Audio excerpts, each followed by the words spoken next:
Hi everyone, my name is Sarah Mari. I'm one of the librarians at Portland Public Library in Portland, Maine, and I'm here today to continue reading You Don't Know Everything, Jilly P by Alex Gino. We're going to pick up right where we left off on chapter 11. Mom and Emma are napping on the couch when I get home from school the next day. I tiptoe up to my room so I don't wake Mom up. I log on to Young Medallions, and for a moment I think about how it would be kind of nice if it were just profound there. Jillian P. has entered the chat. Hi, Jillian P. Bad is great, Botswana have fun too, Delacorte fan 413, Profound in Oaktown, and Swordwheeler 42 are already here. Pull up a chair or just stay put if you're a sentient stone of Selzar and join in. Big crowd. Oh well.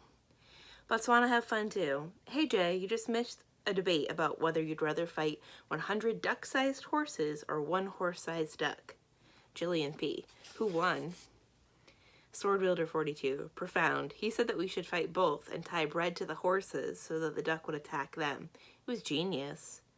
Profound in Oaktown. Then the duck would pass out and we could roast it and we all had dinner.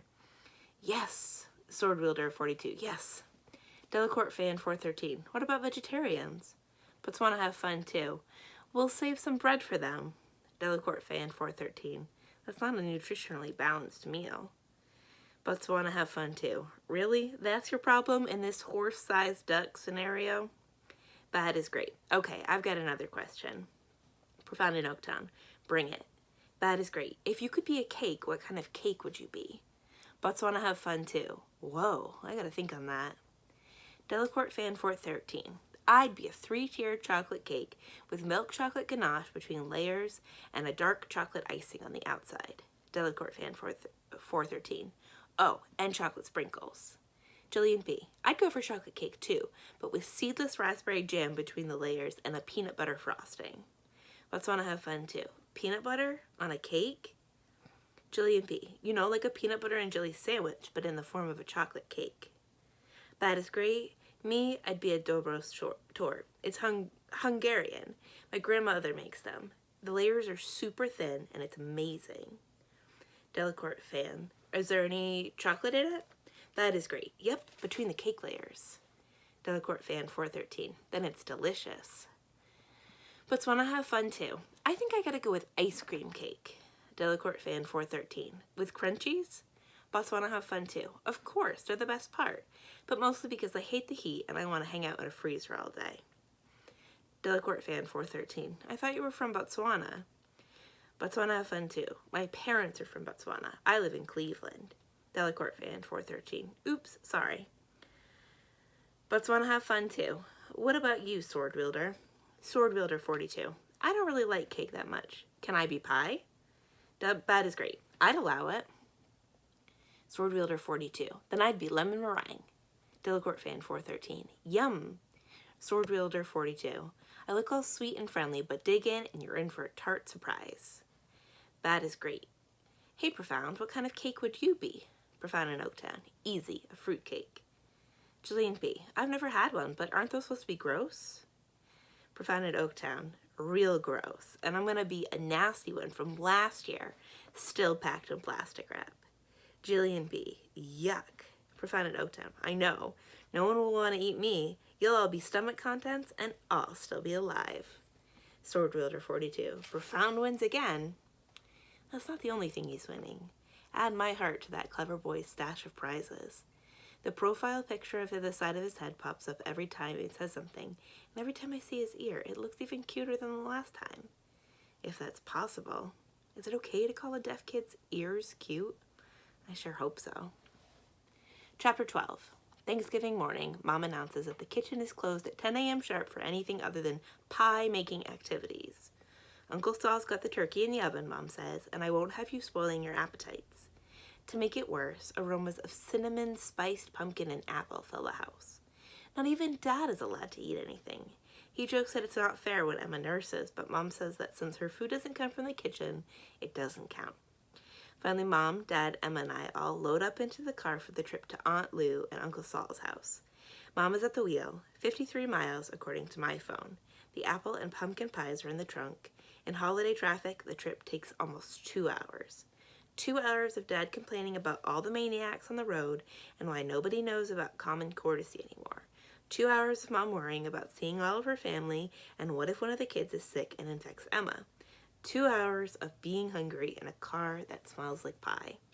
At least Emma's there to play with. We have a new game called Grab the Duck. Basically, I dangle a toy duck in front of her while she grabs at it with her chubby baby fists. After a little bit, she falls asleep, and I text with Macy until she has to help her mom in the kitchen. I play Cactus Smash on my phone until I get bored, and then there's nothing to do but watch trees blur by. By the time we arrive, the driveway is full and we have to park on the street. The only car not here yet is Aunt Alicia's. There are going to be 16 of us in all today. It's a good thing that Aunt Lou and Uncle Saul have a big place. I can't imagine trying to fit this many people in our house. There wouldn't be any room for food. Annie and Adriana, my older cousins, are sitting on the porch. Adriana is braiding Annie's brown hair with reddish highlights. Adriana's hair is blonde, and they both have the same pinkish-white skin. In my mind, they're the AA batteries because they talk so much. Until we pulled up, they were probably gossiping about how awful this family is. Now they put on plastic smiles reserved for holiday relatives and hug my parents. Their smiles turn genuine, though, when Mom brings out Emma, still in her car seat, and they bend down to put their faces in hers. Mom shoos them away so that she and Emma can go inside. I follow, and Dad is right behind me with a tray of pies. The door is unlocked, and Mom walks right in. "Ah, the pies are here. Thanksgiving is complete," Uncle Mike greets us. "And it's good to see you too, Patty." Graham gives her son a dirty look before embracing her daughter. Then she lets Mom into the room and moves on to Dad, saying each of our names as she hugs us. "Dominic." Dad puts one arm around her, still balancing the pies with the other. "Jillian." Graham leans over and I step up on my tiptoes so I can wrap my arms around her back and she can kiss my cheek. "And give me my baby." Graham crouches down to where Mom set Emma's car seat. Graham unbuckles Emma and brings her up in her arm, saying, "Come here, you adorable sack of potatoes." She holds Emma for only a minute before Aunt Lou has her arms out, and soon Emma is being passed around from relative to relative. The door opens, and Jamila and Justin spill inside, followed by Aunt Alicia and Aunt Joanne. Everyone is hugging and kissing and handing off food and jackets and talking about how good it smells in here. Aunt Lou orders the younger kids outside. Matt, who's 7, leads Jamila, Justin, and Jaden outside to run in the backyard. Collectively, I call them Matt and the Triple J Threat, or M and Trip J for short. I watch them from the window as Matt starts spinning in circles and they all start twirling around, with little Jaden running between them until they start knocking into each other and falling on the grass. "Your kids look so cute all dressed up like that," says Aunt Lou.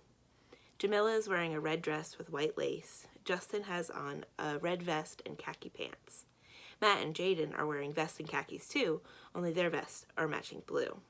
Aunt Alicia pauses for a moment before she says, "So do yours." "And Jamila's hair looks good today," says Aunt Lou. Jamila's hair is back in a bun instead of loose the way that it usually is. Aunt Alicia lowers her head but keeps her eyes on Aunt Lou so that she's staring at her from underneath deeply creased eyebrows. "What's today supposed to mean?" Aunt Alicia stretches out the word today in an unspoken question about how Jamila looks on any other day. I just think the words stumble out of Aunt Lou's mouth. "I know what you think," says Aunt Alicia. "Her hair is back today so that she doesn't get any food in it while she's eating." "That's a great idea," says Aunt Lou. "I've just never seen it that way before." I wonder if that's the only reason why Jamila's hair is back. I've heard Aunt Lou talk about Jamila's hair before. Graham too. Mom says that Jamila can wear her hair any way that she wants, and that as long as Aunt Alicia takes care of it, it's none of anyone's business. But I can tell that Aunt Lou is happier with it this way. Once I've said hi to everyone, I'm not sure what to do with myself anymore. I don't want to run in circles with M and Trip J, and I don't want to gossip with the AA batteries about how utterly uncool this family is, if they would even let me sit with them. Mom and Dad are in the kitchen with Aunt Alicia and Uncle Saul. Graham and Aunt Lou are completely focused on Emma. I settle in between Aunt Joanne and Uncle Mike on the couch where they're watching football and talking about how much money the team spent on each of the players. "I heard he got $45 million for a 3-year contract," says Uncle Mike, pointing at the television. On the screen, a large man with a scar on his cheek and another above his eyebrow stands behind the microphone in a suit. "Who?" asks Aunt Joanne. "Cale Williams," says Uncle Mike. That's not Williams, says Aunt Joanne. That's DeAndre Pickering. Oh, you know I can't tell those guys apart when they're wearing suits. I'm going to pretend that by those guys you mean football players. Sure, says Uncle Mike, indifferently, as if there's really another reason that neither one of them is saying. Like the fact that both DeAndre Pickering and K.L. Williams are black. I don't want to be sitting next to Uncle Mike anymore, so I get up and I ask Uncle Saul how long it will be until dinner. He says the turkey isn't even browning yet, and it'll be at least another hour. My stomach growls in complaint. I go outside. Em and Trip J have already gone in to play in the basement, and the AA batteries are in Annie's room. It's just me out here. It's getting dark, but a light automatically turns on when I take a few steps down the stone path. I don't want to think about what Uncle Mike said about the football players, and I don't want to think about what Aunt Lou said about Jamila's hair either, or what she didn't say. I don't want to think about my family at all. Instead, I wander around the backyard trying to imagine what it would be like to be deaf like Emma, or profound. I flick my fingers against the patio table. Tap, tap, tap. Scrape my shoes against the pebbles on the driveway. Ksh. Drop a handful of them onto the ashy barbecue grill. Ploppity plop, plop, plop. I tap a leaf with my finger, and for a second I'm surprised that it doesn't make a sound. At least not one that I can hear. I read online that people who are deaf usually have some hearing, but what they get is muffled and unclear, or they hear some notes better than others, so it's not like watching a movie with the sound turned off. I wonder how people who are deaf even know that they aren't hearing something. How could you miss something that you don't know is there? That's like missing the color spoingleen, or the sense of zizzy-zizzy-zoo. You can't. I feel the tap, tap, tap of my fingers against the table. See the in the driveway my shoe leaves behind. Smell the ash that pops up as I ploppity plop plop the pebbles on the grill. I even taste the leaf that doesn't make a noise. It's bitter. I sit in one of the lounge chairs and I look up at the moon peeking from between the clouds. I wonder whether the moon makes a sound and we just can't hear it. I'm still lying in the chair when Mom's voice comes through the night, calling me in to set the table for dinner. I bring the dishes to the dining room and assign Em and Trip J to distribute utensils, napkins, and other things that they can't break. I don't even bother asking where the AA batteries are. Next, we set the kids' table in the kitchen. Aunt Lou and Uncle Saul's table is long, but it only seats 12 people. That means that the AA batteries make the cut, but I don't. Just like last year and the year before. It's totally not fair, I say. I'm closer to Annie and Adriana's age than Matt's anyway. It's true, I'm only 3 years younger than the AA batteries, but I'm 5 years older than Matt. Besides, I'm small enough that I'll barely take up any room at the table anyway. All the more reason that you should be at the kids' table with the other small people, Mom replies. It's no use. I think it's because my family knows that if I'm in the kitchen, they won't have to come in every 2 minutes to check whether there are mashed potatoes on the ceiling. The food is delicious, even sitting at the kids' table. The turkey is juicy, the potatoes are fluffy, there's buttered corn and buttered broccoli and buttered carrots and buttered turnips, the last of which I think are pretty gross, but which Mom makes me taste a bite of every year in case my taste buds have changed their mind. They haven't. And sweet potatoes with brown sugar and gravy and stuffing and rolls and perfect circles of cranberry sauce, canned the way nature intended. At first, the air is filled with the sounds of utensils hitting the plates, and the only thing that anyone can say is, mmm. Gradually, the moans of joy turn to complaints. I'm not at the table, but I'm in the chair closest to the dining room, so I can hear most of the conversation over the incessant ramblings of Em and Trip J. Saul, the turkey is amazing. The potatoes are perfect. I could eat like this every day. Don't forget to save room for pie. I could not eat like this every day. Patty, as always, to compliments. Patty, as always, the pies look magnificent. Why, thank you. It was a pleasure to bring them. You know, said Graham, I was reading on a website that black families eat sweet potato pie instead of pumpkin pie, and they say it's even better. Ever since then, I've been eager to try it. Alicia, I was thinking for Christmas you could bring one so that we could compare. A clatter of fork on ceramic. Aunt Alicia's. I twist my head to see what's going on. I can only see part of Aunt Alicia's face behind Dad's, but the part that I see is steaming. Mom's mouth is hanging open, and Aunt Lou has her head in her hands, rubbing her temple with her thumbs. "You've got to be kidding me," says Aunt Alicia. "Not even 5 minutes into the meal. And it wasn't even me," says Uncle Mike, as though he's proud of himself. "Dad!" Adriana is not proud of him. "What's the matter?" says Graham. "I know what a good baker you are." "That's not the point," says Aunt Joanne. "Then what is the point?" asks Uncle Mike. "The point is," Aunt Alicia's voice is as sharp as the point itself, "you turn to the one black woman you know to make you a pie you read about on the internet. It's not going to happen." "She didn't mean it that way," says Aunt Lou.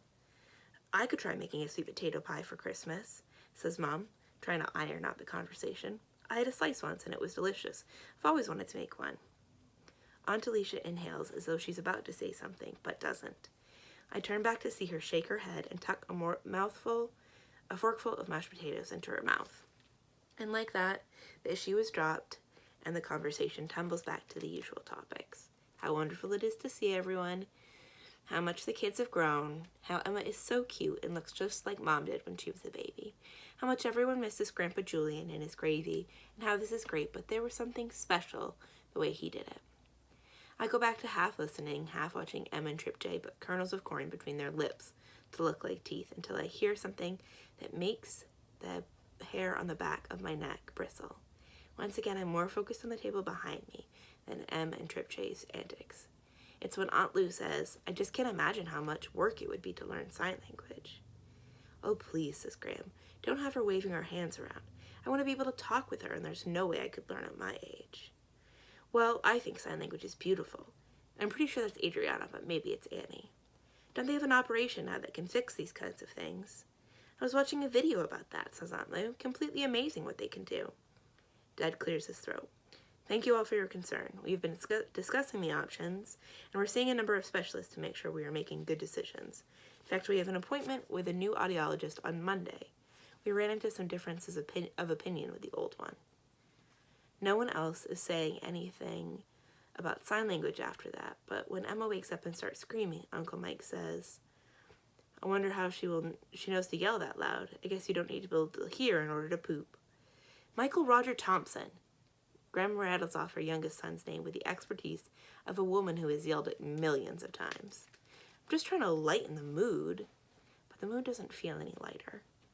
Uncle Mike goes on. "Remember the time that Grandpa Julian convinced Mom that a spider crawled into her purse? She dumped the whole bag over his head and made him pick it up?" Everyone laughs except for Graham. "Or the time that he was at a bar late and on the way home he chased a bunch of..." I turn to see Uncle Mike stopped mid-sentence, his eyes darting from the table to Aunt Alicia and back. "Let's not tell that story," says Graham. "Why not?" asks Aunt Alicia. "You don't want to hear it," says Mom. "Don't tell me what I want." Aunt Alicia bangs her fist on the table and 100 dishes rattle. I turn and see Aunt Joanne putting her hand on top of Aunt Alicia's. "I'm sorry, hun." "Finish your story." Aunt Alicia addresses Uncle Mike, her voice like acid coated in sugar.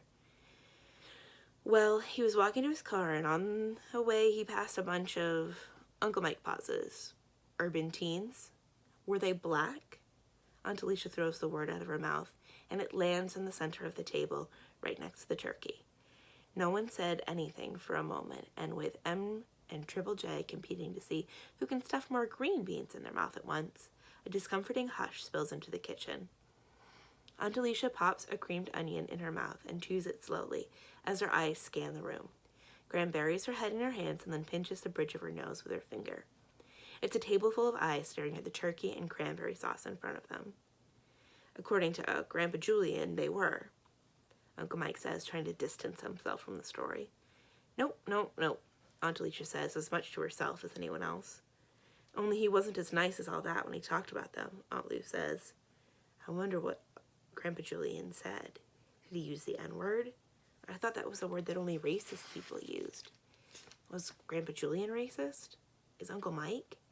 What about Graham and Aunt Lou? I know there are still racist people around, even in California, but I didn't think they were in my own family." Suddenly, I'm glad to be eating at the kids' table. "Anyway, he didn't hurt him or anything," Uncle Mike says. "He just chased him off with a pointed finger he had under his jacket." "And that's a funny story?" Aunt Alicia says, as if daring Uncle Mike to say yes. I lean all the way to the left to get a better view of Aunt Alicia. I can still only see half her face, but it's mad enough for all of her. You had to hear him tell it. He would do all the parts and act out their thuggish voices getting all scared. Thuggish? Aunt Alicia's voice slices the air. I told you not to tell it, says Graham. I mean, I don't think all black people are like that or anything. Quit while you're behind, Uncle Saul says. I've got to take a walk. Aunt Alicia's chair scrapes the floor. She stands up. Don't go, says Graham. No, really. I gotta go. I gotta go now. Aunt Alicia's voice is quiet, but with a rushing wave of anger ready to burst to the surface. She pushes in her chair and walks the long way around the table to avoid passing Uncle Mike. Her heels tap on the tiled entranceway, and she closes the front door behind her with the softest of clicks. Sorry I upset your little lady, says Uncle Mike once Aunt Alicia's steps fade away. Shut up, Mike, says Aunt Joanne. She gets up and goes outside without another word. For a minute, everyone takes Aunt Joanne's advice, and the only sounds come from our table where Em and Trip J haven't noticed the uncomfortable silence in the next room and are sucking cranberry sauce with their teeth. Dad is the first one to speak. So, Lou, how are things with work? Any famous mansions up for sale? Aunt Lou is a realtor in San Francisco, and every once in a while her agency sells a house that's been on television or in a movie, like the home from Full House. The conversation starts back up like the engine of an old rackety car and putters down the road as the adults talk about boring adult things like the California housing market and the price of gas. No one says a thing about Aunt Alicia. When things are really complicated, Dad likes to call them a mystery instead of a puzzle within an enigma. This is all of that wrapped in a tight bow of pretend happiness. Aunt Joanne comes back inside after a few minutes and tells Justin and Jamila to find their coats. Aunt Alicia doesn't even come inside to give me or anyone else a hug goodbye. But Mom goes outside, and if I sit still on the couch by the front door and put my ear next to the window, I can hear them talking. Thank Vidalia. They're not whispering. All Mom was trying to say, Patty, don't defend your mom right now. She wants me to bring over my ethnic food so she can feel like a cool white lady.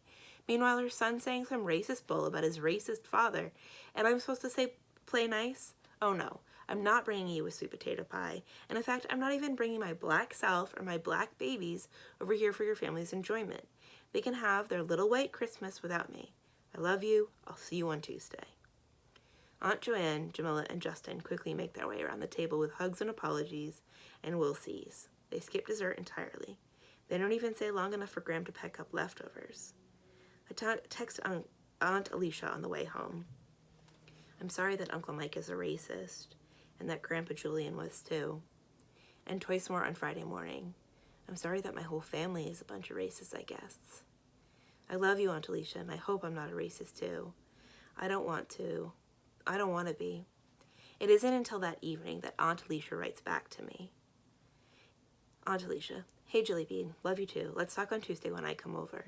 Me, can I ask you a question? Aunt Alicia, Tuesday. I want to ask about 1 billion questions actually, but Aunt Alicia is the kind of person to let you know when she's done with the conversation, so for now I have to wait. Chapter 13. I'm sitting at the kitchen table after school on Monday, practicing for the next day's math test when I hear the car roll into the driveway. Mom, Dad, and Emma are home from the new audiologist. Dad opens the door for Mom, who's holding Emma in her arms. Emma is wearing a brown fuzzy hat with fuzzy ear flaps tied down by strings that meet at her chin. She looks like a tiny pilot. Before I can even ask about the hat, Mom surprises me by tapping her pursed fingers first to her jaw and then to her temple. Home, she says to Emma. Is that the sign for home, I ask? Sure is, says Mom, grinning. Wow, I haven't even learned that one yet. You were right, Jilly Bean, says Dad. The audiologist says that we should get started signing right away. He signs the word home, too, and I give it a try. And the hat? Emma had a rough time having the hearing aids put in, says Mom. The hat keeps her from pulling them back out. Plus, it's a great fashion statement, Dad adds. Mom puts Emma down on the floor, her floor blanket for some tummy time. She steps behind Emma and claps her hands. Then she claps on louder, several times. Emma keeps staring ahead like nothing is happening. Mom smiles when she looks my way, but her disappointment seeps through the cracks in the corner of her mouth. Patty, the doctor said that she could take at least a few hours to adjust, and that we might not see a reaction for a few days. And besides, the hearing aids aren't our only option. What's that supposed to mean, I ask. Mom and Dad look at each other until Dad pats a spot on the couch next to him for me to sit. If the hearing aids don't work, then she is a strong candidate. Is she running for office? Her slogan could be, "Make Congress more mature. Vote Emma." Funny, Dad says, but no. Candidate for, well, surgery. Mom freezes for just an instant at the word. She tries to pretend it didn't happen, but I saw it, and I understand why. Surgery is a sharp word, with scalpels and needles sticking out of it in every direction. What kind of a surgery? A cochlear implant. Oh, like Miss Lapp told us about. Why can't we just learn to sign? We are learning to sign. We're even going to sign up for a class. Then why does she need surgery? I try to sound calm, but really, I sound annoyed, even to me. Dad's response is stern. Jillian, not everyone signs. Emma is our daughter, and we're making every effort on her behalf. And if that means surgery down the line, then it's for your mom and me to decide. He puts his hand on my back and rubs my shoulder blades. His voice softens. There's nothing to worry about yet. It's months away if it happens. We don't even know if she is a candidate. There's a deaf kid on Delacourt, and he doesn't have a cochlear implant. He's doing just fine. Honey, this isn't about some kid on the internet. This is about Emma. We want our baby girl to have every opportunity in the world, just like we do for you. Besides, the technology has improved so much in the last few years. Have you ever even asked anyone who has a cochlear implant whether they like it? I stomp my foot. I don't mean to stomp, and I wish I hadn't. It's something a little kid would do, and it turns on Dad's now calm down voice, which makes me anything but calm. That's enough, Jillian. Dad sighs, and it's a big one. We are her parents, and we will decide what's best for her. We're done discussing it. I head to my laptop. Jillian P. has entered the chat. Hi, Jillian P. Delacourt fan 413, Profound in Oaktown, Pure Green Elven Girl, and Sword Wielder are all here. Pull up a chair or a flower petal if you're a pixie and join in. Jillian P. Hey, Profound, can I ask you a question? Profound in Oaktown. About Vidalia or something else? Jillian P. Something else. Do you know anything about cochlear implants? Profound in Oaktown. Ha ha ha ha ha ha ha ha ha ha ha ha ha. Jillian P. What? Did I say something stupid? Pure Green Elven Girl. Whatever you did, you made Profound find the shift key, so it must be pretty serious. Profound in Oaktown. You want to chat privately, where Elven Girl isn't around? Jillian P. Yes. I wait to see whether he'll open the chat window. He does. There's his profile picture in the corner of the chat box, just begging for me to stare at it. Profound in Oaktown has invited you to join him in the storeroom of Testern's Tavern. Enjoy your privacy. Profound in Oaktown. Of course I know about CIs. Half of my friends have them. What do you want to know? Jillian P. Anything. Everything. Do they like them? Profound in Oaktown. Some do, some don't. My friend TJ says it's like watching a movie through a telescope. Jillian P. Do you want one? Profound in Oaktown. Doesn't matter. Jillian P. Of course it matters. Why wouldn't it matter? Profound in Oaktown. It's way too late. You have to get them early if you want them to work right. Jillian P. So by the time a kid's old enough to decide for themselves, they don't work anymore? Profound in Oaktown. Not as well. Jillian P. Wow. That sucks. Profound in Oaktown. Yep. Jillian P. My parents are all ready to get Emma one. Profound in Oaktown. Get back to me when they put mittens on their hands. Jillian P. Why would they do that? Profound in Oaktown. To stop her from signing. Jillian P. You're kidding, right? Nobody really does that, do they? Profound in Oaktown. Heck yeah, they do. Jillian P. Wow, that's totally messed up. Profound in Oaktown. Oralism is back. As if hanging around hearing people is going to make me hearing or something. Profound in Oaktown. I mean, it's not the same as it was. Profound in Oaktown. There aren't asylums anymore, and deaf people have always found a way to sign with each other. But hearing people are still going to trying to make us like them. Jillian P. Do you think she should get one? Profound in Oaktown. A CI? Jillian P. Yeah. He doesn't say anything for a while, but then I see the little dots say that he's typing. Then he's not. Then he is. Then he's not. Then he is again. Finally, the message comes through. Profound in Oaktown. I don't know. Not my call anyway. Jillian B. I don't think she should. Profound in Oaktown. Not your call either.